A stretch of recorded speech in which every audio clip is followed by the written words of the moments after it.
همون کارهایی که تو تهران میکنن اینجا دارن تو اشرف مزدوران سیاجو پاره میکنه.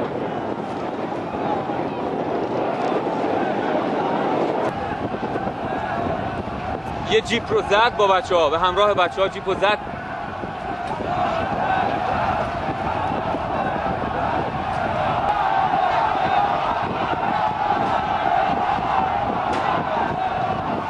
یکی از بچه‌ها رو دارن میبرن.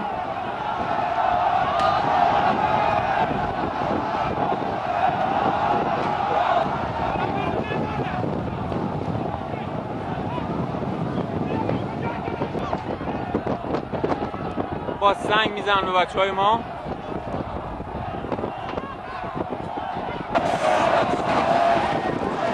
در اینجا این لودر که یک مزدور پشتش نشسته حمله میکنه.